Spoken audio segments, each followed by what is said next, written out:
Muy buenos días, buenas tardes quizás ya. Lo primero, agradecer por la invitación y espero que pueda serles interesantes estas reflexiones mías. En realidad, la idea de esta presentación son, mejor dicho, dos proyectos de investigación separados que no tenían nada que ver uno con el otro.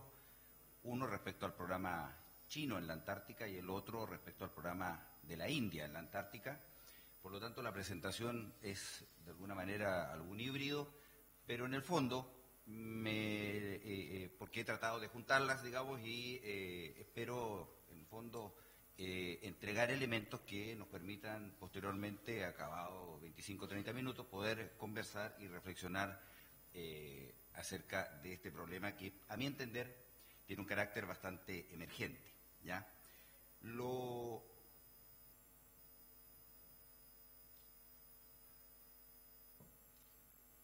ver.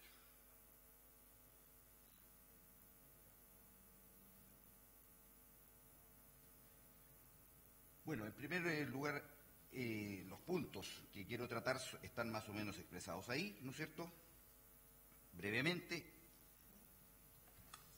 Y luego señalar lo que yo llamo algunas premisas, ¿ya? Algunas premisas sobre este punto. Lo primero es constatar de que la Antártica está generando un interés cada vez más generalizado, ¿no es cierto?, que lo encontramos en textos escolares en prácticamente todos los países, ¿no es cierto?, hablando de los hitos, las hazañas de las primeras expediciones. En la prensa, en la literatura comparada, se encuentra bastante información, ¿no es cierto?, sobre los adelantos científicos, sobre el estudio del ecosistema y, desde luego, sobre la normatividad que emana del sistema antártico, que es el tratado más el protocolo de Madrid. En segundo lugar, estos dos proyectos y mi visión del tema, por eso lo pongo de manera destacada aquí, es más bien de índole politológica, ¿ya?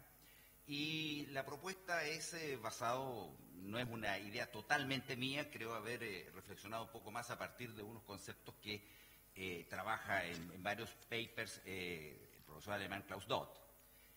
La idea es la siguiente: terra incógnita, la etapa heroica, luego la cooperativa multilateral, y en lo que yo quiero poner énfasis a través de estos proyectos, ¿no es cierto?, es la etapa que estaríamos viviendo actualmente y que la denomino por ahora de disputas geopolíticas. Tengo dos hipótesis con las cuales he trabajado estos dos proyectos, ¿ya?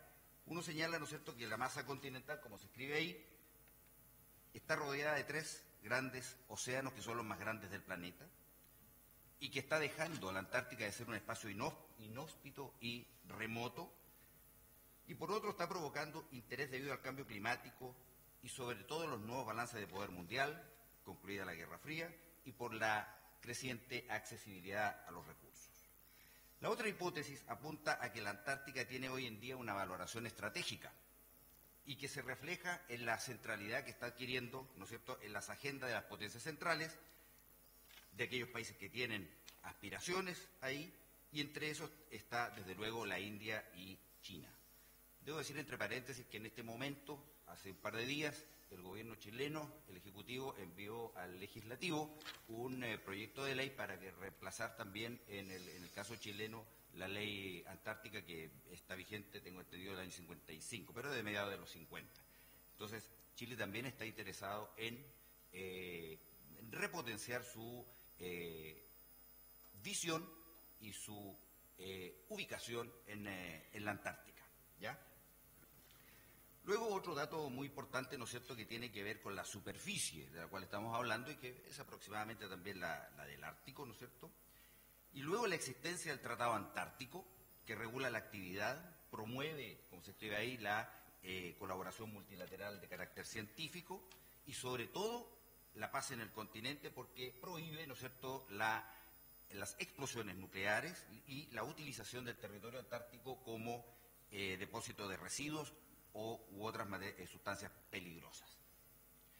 Ahora bien, ¿por qué nos permitiría, a mi entender, decir que estamos hablando de un escenario geopolítico?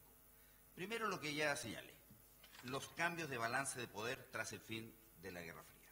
¿No es cierto? Hoy día estos balances de poder son tangibles en todos los puntos del planeta y especialmente en los ámbitos políticos, económicos y tecnológicos, todos en plural.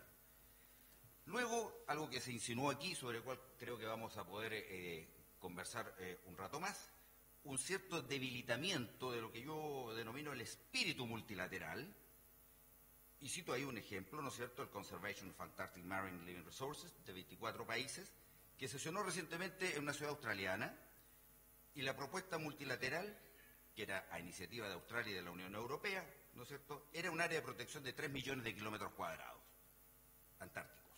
Y este fracasó por la oposición de China, Rusia y Ucrania. Ese es, a mi juicio, uno de los elementos. Hay otros que nos permiten hablar de un cierto debilitamiento de lo que yo llamo el espíritu multilateral. Luego, y relacionado con esto, es la nula capacidad coercitiva que tienen los instrumentos multilaterales vigentes. Y aquí hago una salvedad, que mi aproximación es politológica, no es del derecho. Por lo tanto, lo que yo pongo en el tercer punto ahí, los precedentes del Ártico, que es el otro punto que nos permite hablar que estamos ante un escenario geopolítico, lo veo desde el punto de la politología, no del derecho. Y luego las lógicas de proyección de poder nacional en los planes de exploración y desarrollo antártico de los países que tienen, ojo, mayores capacidades y recursos.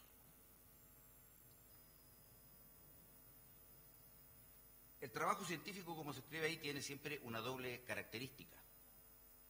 Tiene un área dura y un área blanda en el lenguaje de Joseph Nye, ¿no es cierto? Y yo creo que cada vez la línea es más tenue entre ambas.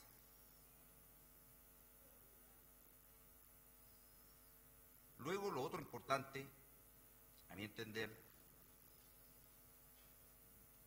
es este mapa que ustedes pueden ver ahí, y que nos da una idea de lo que son las aspiraciones, por llamarlo en términos benevolentes, de los países, algunos de los cuales son miembros del tratado. Y este espacio que está aquí, que estoy marcando, entre Chile y Nueva Zelanda, por ahora ningún país ha manifestado tener interés aún en ese espacio. Pero también quiero que miren con cierto detalle, porque es parte de las reflexiones posteriores, y es el gran desafío que tenemos para adelante como latinoamericanos. Si ustedes ven en este mapa, ¿no es cierto?, las áreas que pretende Chile, que pretende Argentina y que pretende Gran Bretaña, se superponen total o parcialmente. Eso es un dato no menor si, insisto, vemos esta problemática desde la ciencia política.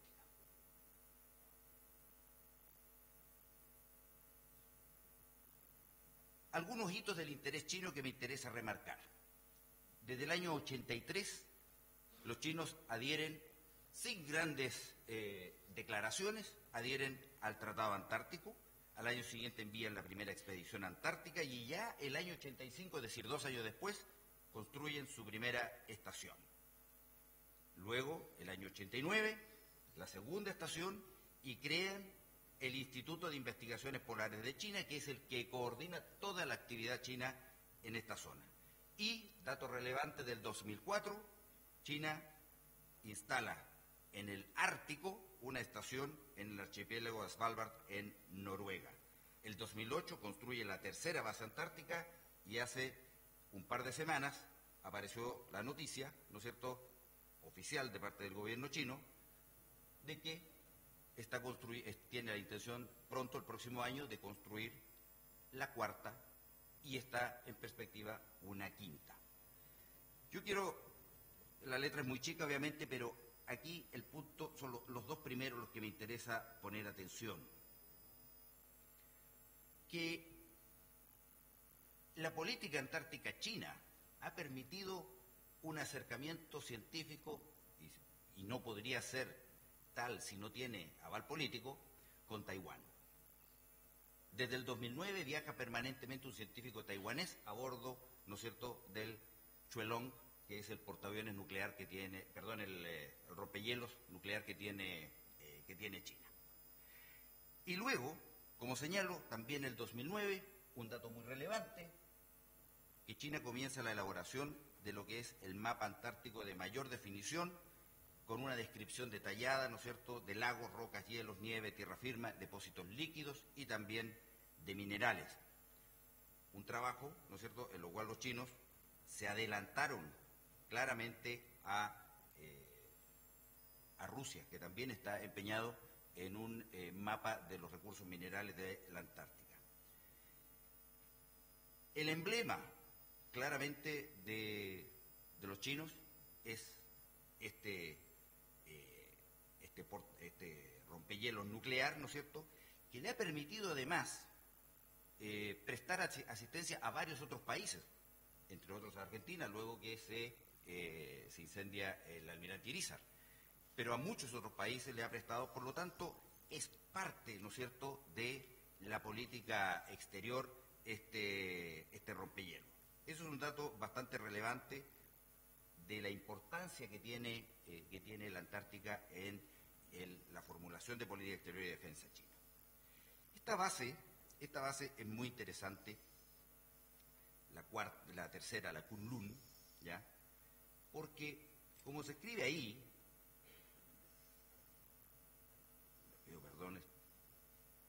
aquí, con este alcanza lo que varios autores denominan una elevada visibilidad de la presencia china y sobre todo de ciertos aspectos duros, porque tiene instalados ahí equipos que le permiten redireccionar satélites.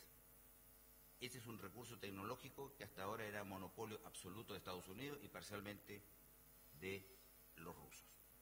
Por lo tanto, aquí lo que estamos viendo, como se escribe abajo, ¿no es cierto?, de que hay un problema en el Tratado Antártico con los mecanismos de inspección, los cuales al no estar explicitados, ¿no es cierto?, impiden detectar emprendimientos secretos o bien otros que, yo creo, pudiese interpretarse que están reñidos con el espíritu del tratado, ¿ya? Quiero señalar, antes de seguir con el tema del tema chino, que las críticas al tratado provienen desde las diversas disciplinas y algunas desde la ciencia política son bastante fundamentadas. Por ejemplo, es bien interesante la posición de Malasia, que se ha planteado, ¿no es cierto?, una pregunta que los especialistas en derecho deberían contestarla. Si está efectivamente o no internacionalizada la Antártica. Luego, si el tratado es o no es lo que ellos llaman un club de naciones ricas, porque está en cuestión el tema de la representatividad. Y si uno sigue escarbando en la literatura, se va a encontrar, ¿no es cierto?, con que hay algunos países que quisieran estar mayormente representados y no lo están, países con población importante a nivel mundial como son Indonesia, México, Nigeria. Por el lado africano, solamente Sudáfrica es la que concurre al Tratado Antártico. Luego otros países, sobre todo en el caso de la India, como vamos a ver más adelante, se han planteado una pregunta también que es cuasi filosófica. ¿La Antártica es un bien a cautelar o a conquistar? Esa es una pregunta de difícil respuesta. Bueno, retomando el tema chino. A mí lo que me llamó la atención en la investigación es que es la velocidad que lleva el programa chino, ¿ya? Y que manifiesta, como dije, desde comienzo de los 80 un interés por los polos, ¿ya? Y que esto claramente es un interés político, ¿ya? Yo diría que en materia de algunas conclusiones en el caso chino, ¿no es cierto?, es la siguiente. ¿Cuál es la posición china en el plano global? Los chinos no están interesados ni en el G7, ni en el G8, ni en el G20, en ninguna de esas cosas. Están interesados en un G2, donde poder conversar de igual a igual con Estados Unidos. Esto implica intereses globales. Y ello, a mi entender, explica el interés creciente que está teniendo, ¿no es cierto?, China sobre temas antárticos. Pero el punto es, respecto no solo a la Antártica, sino que cuán responsable es China políticamente por los asuntos multilaterales.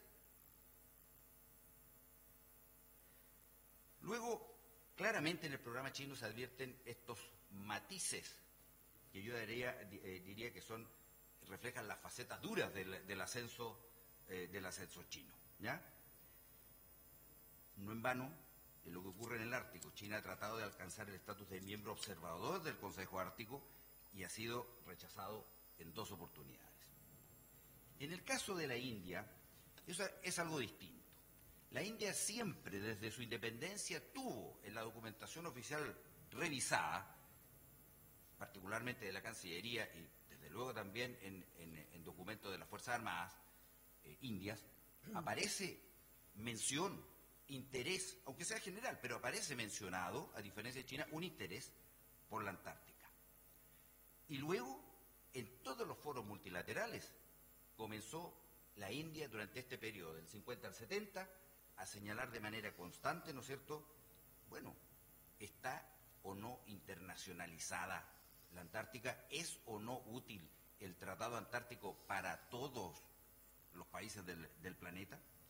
Bueno, la India, en este debate interno, llega a la conclusión, el año 70, de que al parecer es necesario ir más allá de lo declamativo y llega a un acuerdo bilateral con Unión Soviética que le permite, ¿no es cierto?, el año 71 enviar personal indio por primera vez al interior de una expedición soviética. Y el año 81 realiza su primera expedición de manera autónoma. Y el año 82, el interés general de la India, ¿no es cierto?, por los temas antárticos, empiezan a cobrar mayor fuerza en torno al Tratado Antártico y deciden adherir a este documento. Y lo hacen con mucho entusiasmo y como ustedes pueden ver ahí en esa lámina, todos los años siguientes en la ratificación de diversos protocolos e incluso la realización de varias de las reuniones del tratado o de grupos de trabajo, realizarlas en territorio de la India. Y el año 89, ¿no es cierto?, comienza lo que es la construcción de las estaciones que tiene allá que son 3, ¿ya?, que aparecen ahí. Ellos sienten mucho orgullo por la que aparece ahí en la lámina, por la tercera, porque lo consideran, ¿no es cierto?, un ejemplo de cómo colaborar en el plano bilateral. Ellos llaman plurilateral porque involucran a varios, en este caso fue la asistencia de Alemania que les ayudó incluso hasta en el diseño de esta base, ¿ya? El punto, ¿no es cierto?, es que la India comienza a entender de que tiene que participar también no solo en el debate académico como fue entre el 50 y el 70, sino que tiene que además discutir desde el punto de vista político, y ellos transitan, ¿no es cierto?, desde el concepto de postcolonialismo, con el cual se referían a la Antártica, a patrimonio común de la humanidad. Y ahí ustedes pueden encontrar en esos 3 puntos que aparecen ahí lo que fundamenta la actual posición de la India respecto de la Antártica. Solamente para mostrarles aquí, ahí está hay 2 bases indias y la otra está acá, ¿ya? Lo interesante de la India es el componente militar. Todos los países, incluido Chile, por cierto, y Argentina, todos los países tienen un componente mayor o menor militar en las expediciones antárticas. Pero el asunto es que en la India lo vemos de manera muy rápida y ahí está en el tramo que aparece en azul, es un tramo realizado solo por Fuerzas Armadas del Ejército, en particular de la India. Ahora bien, ¿cuáles son algunas de las conclusiones en el caso de la India? Una de las conclusiones más importantes es que la política antártica india debe ser vista en 2 perspectivas, ¿no es cierto?, como un asunto en sí mismo, pero también como algo que contribuye a la política exterior y de defensa, ¿no es cierto? Ellos refuerzan a través de la Antártica sus conceptos de multilateralismo, no alineamiento, autonomía estratégica, diplomacia del desarrollo, disuasión efectiva. Y luego, ¿no es cierto?, es que está planteando, la presencia activa de la India, está planteando, ¿no es cierto?, a los países con intereses antárticos tradicionales, más los otros emergentes, Corea, Malasia, etcétera, más los países de lo que yo llamo en estos textos los países del entorno geográfico inmediato, como son Chile y Argentina. Posibles precedentes del Ártico. En el Ártico no existía un vacío jurídico legal, por lo tanto cabe desde el punto de vista de la ciencia política preguntarse, bueno, ¿es reinterpretable o no el Tratado Antártico? Luego, no todo lo que un actor pretende es así. Es algo básico de la política internacional. Tiene que ser reconocido como tal por los otros actores. Luego, ¿no es cierto?, que para Canadá la situación en el Ártico ya se ha transformado en una hipótesis de conflicto militar y para Rusia en un asunto estratégico. Y la posición de Dinamarca, ¿no es cierto?, que es disputada por Rusia respecto a que sus pretensiones deben ser delimitadas por razones geológicas. ¿Qué es lo que ocurre en el Ártico? Bueno, que la Convención del Mar, ¿no es cierto?, señala que ningún país puede reclamar soberanía sobre el Ártico. Y 5 países tienen derecho a zonas de económica exclusiva de 200 millas náuticas que son adyacentes a sus costas. Y el resto son considerados de alta mar, por lo tanto patrimonio de la humanidad. Y es administrada por la entidad que aparece ahí, ¿no es cierto?, la de Naciones Unidas para el Fondo Marino. Pero sin embargo, ¿ya?, dice este documento que 10 años después de ratificar la UNCLOS, cada país tiene derecho a presentar pretensiones a un área continental extendida y explotar sus recursos. Eso nos abre un horizonte que está a la vuelta de la esquina para el Tratado Antártico, ¿ya?, si es que vemos lo del Ártico como un precedente. Luego el estatus de ciertas áreas en que está en disputa por razones diversas, ¿no es cierto?, y aceleradas por los efectos del cambio climático. Canadá, Rusia, Noruega, Dinamarca y Estados Unidos consideran ciertas áreas como aguas nacionales. Esto es bien interesante, porque ahí está lo que acaba de señalar. Un país dice, Canadá dice, bien, el pasaje noroccidental es agua interna canadiense. Bueno, pero los otros países tienen que reconocer eso. Y ahí es el conflicto. Por lo mismo, yo señalo que los problemas del Ártico y los problemas de la Antártica no van a tener una resolución de tipo necesaria únicamente basada en el derecho. Controversias en el Ártico. Canadá envió durante la Guerra Fría a familias inuits a hacer soberanía, una expresión que usamos en Chile y Argentina habitualmente. Estados Unidos no reconoce decisiones canadienses sobre las aguas nacionales, como dije. ¿Qué ocurrirá cuando pasen 10 años de las respectivas adhesiones nacionales al UNCLOS? ¿Y qué razones tuvo Rusia, ¿no es cierto?, para plantar una bandera en el fondo marino el 2007, emulando a Amundsen? ¿No es cierto? Bueno, pero ¿eso da derechos? ¿Qué significa eso? ¿Lo hace por entusiasmo deportivo? Es difícil. Y luego, ¿cómo resolver las disputas territoriales específicas? Que ya en el Ártico hay 2 casos, el mar de Beaufort en Canadá y la isla Hans. Algunas reflexiones finales. Yo creo que tenemos que pensar los temas antárticos con una mentalidad global. Y tenemos que tener conciencia de que el Tratado Antártico no constituye un seguro. Segunda reflexión. Asumir los desafíos de coordinación vecinal, en el caso Chile-Argentina, pero también en el marco regional, ¿no es cierto?, frente a los actores extrahemisféricos. Pero para eso no podemos ir viendo asuntos del próximo año. Tienen que ser definiciones de intereses comunes de largo plazo. Bueno, entonces, ¿cómo vemos el tema del traslape de los territorios? Y hay 3 interesados. Luego está el tema de la denominación de la realización de estos mapas tiene una importancia no menor. Se calcula que hay 350 lugares de la Antártica que tienen denominación china ya, a raíz de la elaboración de este mapa. Y ese es un tema no menor, insisto, cuando vemos lo que Gran Bretaña, la decisión británica reciente, ¿no es cierto?, de separar administrativamente las 3 archipiélagos del Atlántico Sur, dejando a las Falkland con su Antártica, con su porción de Antártica. Eso es y desde luego la denominación el Queen Elizabeth Territory. Esos son pasos no menores.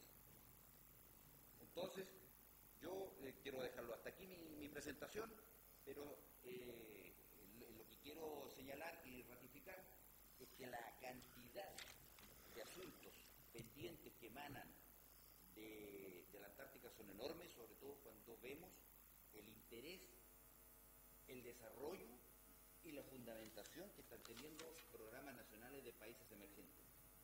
Nosotros posteriormente vamos a estudiar los casos de Malasia, de Corea, pero ya claramente la India y China, ¿no es cierto?, por los intereses globales que tienen, están sentando, ¿no es cierto?, o están planteando un desafío mayor, ante lo cual los países interesados, y particularmente Chile y Argentina, es un llamado de atención. Estos dos países no pueden seguir creyendo que el Tratado Antártico es el seguro que nos depara, ¿no es cierto?, una visión idílica sobre la Antártica.